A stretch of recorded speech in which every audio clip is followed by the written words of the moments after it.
வணக்கம் பானு. தூத்துக்குடி மாவட்டம் திருச்செந்தூர் ரயில் நிலையத்தில் இருந்து நேற்று முன்தினம் இரவு செந்தூர் எக்ஸ்பிரஸ் ரயிலானது 800 பயணிகளுடன் புறப்பட்டு சென்று கொண்டிருந்தது. அப்போது திருச்செந்தூரில் இருந்து 33 கிலோமீட்டர் தொலைவில் உள்ள ஸ்ரீவைகுண்டம் ரயில் நிலையத்திற்கு அந்த ரயில் வந்தபோது கால சூழ்நிலை திடீரென மாறியதால் அந்த ரயிலானது அங்கேயே நிறுத்தப்பட்டு அந்த இரவு அங்கே நிறுத்தப்பட்டது.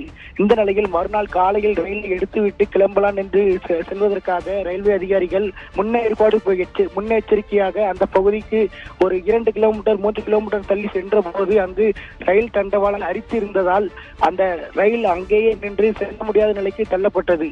இதன் காரணமாக நேற்று அதிகாலையில் முன்னெச்சரிக்கை நடவடிக்கையின் பேரில் மீட்புக் குழுவினர் மற்றும் ஸ்ரீவைகுண்டம் போலீசார் உள்ளிட்ட சம்பவங்கள் ஒன்றிணைந்து ரயில் பெட்டியில் கடைசி 2 பெட்டியில் உள்ள பயணிகள் 100 பேரை மட்டும் போட் மற்றும் அவர்களை தோளில் தூக்கி கொண்டும் அவர்களை மீட்டு அந்த ஸ்ரீவைகுண்டம் பகுதியில் உள்ள ஒரு பள்ளியில் தங்க வைத்துள்ளனர்.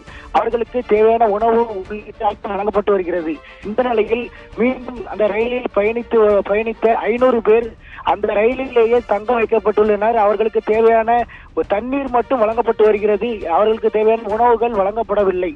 இந்த நிலையில் நேற்று தமிழக விளையாட்டுத்துறை அமைச்சர் உதயநிதி ஸ்டாலின் எடுத்த நடவடிக்கையின் பேரில் அந்த ஹெலிகாப்டர் மூலம் அந்த ரயிலில் உள்ள 500 பேருக்கு வழங்குவதற்காக ஏற்பாடு செய்யப்பட்டிருந்தது. அதற்காக கோவை சூலூரில் இருந்து அந்த ரயில் ஹெலிகாப்டர் மூலம் அந்த 2 டன் உணவுப் பொருட்கள் மற்றும் தண்ணீர், மருந்து, மாத்திரை உள்ளிட்ட பல்வேறு பொருட்களுடன் அந்த ரயிலானது அந்த ஹெலிகாப்டரானது அந்த ஸ்ரீவைகுண்டம் ரயில் நிலையம் நோக்கி வந்தது. ஆனால் பெய்த மழை மற்றும் தரையிறங்க முடியாமல் திருப்பி அதே பகுதிக்கே சென்றது. இந்த நிலையில் இன்று காலை 6 முதலே மீண்டும் அந்த ஹெலிகாப்டர் 2 டன் உணவுகளுடன் அந்த ஸ்ரீவைகுண்டம் ரயில் நிலையம் நோக்கி வந்தது.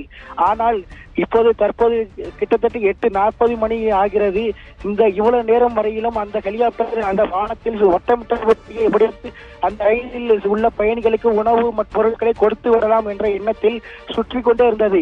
ஆனால் அந்த ஹெலிகாப்டர் ஆனது ரயில் நிலையத்தை சுற்றி 2 கிலோமீட்டர் தொலைவிற்கு கழுத்தளவு தண்ணீர் இருப்பதால் அந்த ஹெலிகாப்டரை தரையிறக்க முடியாத ஒரு சூழலும் நிலவி வருகிறது.